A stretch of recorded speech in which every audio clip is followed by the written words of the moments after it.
민수기 28장입니다. 출애굽기 레위기에서 반포된 절기, 특히 레위기 23장의 절기법의 대략적인 과정이 나오지만 민수기 28, 29장에서 최종 완성됩니다. 1절입니다. 레위기 반포 후에 40년이 지나서 현재 최종 완성본이 만들어지는 이유는 아직 광야에서는 최종 완성본 절기 제사들을 현실적으로 지킬 수 없었기 때문일 것입니다. 레위기 23장에서 절기법의 정상적인 준수는 가나안 땅 정착 이후라도 분명히 언급합니다.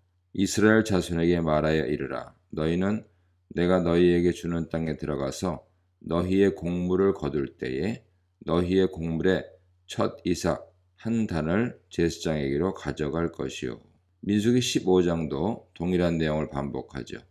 너희는 내가 주어 살게 할 땅에 들어가서 드릴 때에. 예를 들어 레위기 1장, 7장의 제사법은 표준 제사 절차를 말하는데 개인 제사에 주로 초점을 맞추고 있습니다. 그런데 거기서는 예컨대 번제 규정에서 소, 양, 염소, 비둘기까지 오직 짐승만 바치는 절차가 설명됩니다. 그러나 민수기 15장은 번제를 드릴 때 소정의 밀가루 소제와 포도주 전제가 수반될 것을 요구합니다. 레위기 제사법이 보완되어 완성된 것이죠. 따라서 추론하면 백성들은 아마도 광야에서는 개인 번제를 바칠 때 밀가루와 포도주는 바치지 않았을 가능성이 큽니다. 민수기 15장에서 레위기 1장, 7장의 제사법 일반을 보완하는 규정들과 더불어 제사법 완성본이 마련된 반면 여기서는 절기법 완성본이 만들어지는 것이죠. 2절로 8절입니다. 여호와께서는 이스라엘의 절기들에 바쳐야 할 제물들을 내가 정한 시기에 유의하여 삼가 바치라고 명령하십니다. 먼저 매일 바치는 상번제에 대한 규정이 선포되죠. 9절 10절에 안식일 제사 그리고 초하루 제사와 비교하면 이렇습니다. 상번제, 번제에서는 1년 된 순양을 매일 드립니다. 안식일은 번제에서는 1년 된 순양을 매일 드리고 1년 된 순양을 드립니다. 그런데 월삭, 초하루는 번제에서 1년 된 순양 2마리, 숫소 2마리, 순양 1마리, 1년 된 순양 7마리입니다. 그리고 속죄 제를 드리는데 순염소를 1마리 드립니다. 이 제물들에 하나님께서는 내 헌물, 코르반이며 내 음식인 화제물, 이슈이자 향기로운 것이라고 말씀하시죠. 매일 여호와께 드릴 화제, 음식 제물은 흠없는 1년생 순양 2마리입니다. 이것을 매일 상번제라 부르죠. 이 중 1마리는 아침에, 다른 1마리는 저녁 해질 무렵에 드립니다. 상번제 순양을 바칠 때 소정의 소제물과 술을 곁들입니다. 소제물은 고운 가루 10분의 1 에바 2.2리터에 빻아낸 짜낸 기름 4분의 1 흰을 섞어서 준비하고 전제물은 4분의 1 흰 0.9리터로 된 독주, 곡주입니다. 여기서 독주는 쉐카레인데 이것은 보리나 밀로 빚은 곡주, 맥주를 가리킬 것입니다. 번제 짐승을 바칠 때 고운 밀가루와 기름 그리고 포도주가 곁들여진다 하는 것은 15장에 이미 나왔습니다. 그 규정에 따라서 상번제 순양에 필요한 양의 밀가루와 기름, 독주가 함께 드려집니다. 다만 민수기 15장에서는 술이 포도주였지만 여기서는 독주, 곡주로 바뀌어 있습니다. 이런 차이가 나는 이유는 민수기 15장의 경우 사적인 번제물에 대한 것이나 본문은 성소에서 제사장이 매일 바치는 공적인 번제물이기 때문입니다. 아마 이어지는 안식일 번제물에도 포도주가 아닌 곡주가 바쳐진 것으로 보입니다.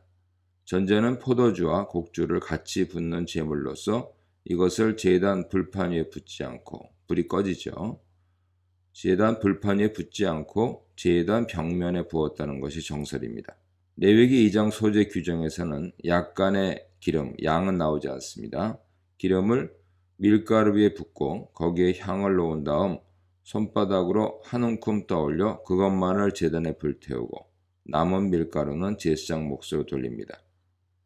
그러나 여기 상번제에 곁들여진 소제물 경우 기름의 양이 적시되는데 그 양이 매우 많고 기름을 위에 부어 섞죠. 따라서 이것은 한 움큼만 태우지 않고 모두 태웠을 것으로 추론됩니다. 제사장들이 매일 아침에 해 뜰 때 그리고 해가 질 무렵에 상번제를 바쳤다는 것은 이스라엘의 일과가 아침 번제 순년과 더불어 시작되고 저녁 번제 순년과 더불어 마무리되었음을 의미합니다. 추론컨대 제사장들이 성소에서 아침 저녁으로 이 상번제를 바칠 때 이스라엘 백성들도 아침에는 각자 집에서 저녁에는 각자 일터에서 가족별로 혹은 개인적인 예배와 기도로 이 상번제에 참여했을 것입니다. 9절로 10절입니다. 안식일에는 매일 상번제를 먼저 드리고 추가로 안식일을 위한 별도 제물을 바칩니다. 안식일 제물은 1년생 어린 순양 2마리죠. 이때 전제물이 바쳐지는데 술 종류가 명시되어 있지 않습니다. 아마도 상번제 경우와 마찬가지로 곡주, 독주일 것으로 보입니다. 11, 15절입니다. 매월 첫날 바치는 초하루 월삭 제사 규정이 이어집니다. 초하루 절기부터는 제물량이 대폭 늘어나죠. 중요한 것은 절기의 다양한 제물 목록들은 항상 상번제가 기본으로 드려진 뒤 그 절기 제물들이 바쳐진다는 사실입니다. 매달 초하루가 닥치면 우선 그날 상번제로 순양 2마리를 바치고 추가로 초하루를 위한 제물들을 차례로 바칩니다. 이때 짐승 종류별로 고운가루, 밀가루와 거기에 섞는 기름, 그리고 포도주가 함께 바쳐집니다.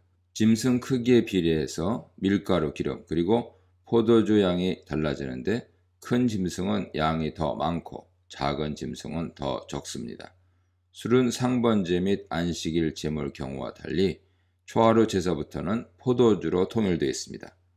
마지막으로 초하루 제사부터 이하 모든 절기에서는 속죄를 위한 속죄제 순념소가 바쳐집니다. 이 문단에서는 최우선 순위, 예배, 최우선 관심, 순종, 최우선 가치, 신실함에 대해 묵상해 보시기 바랍니다.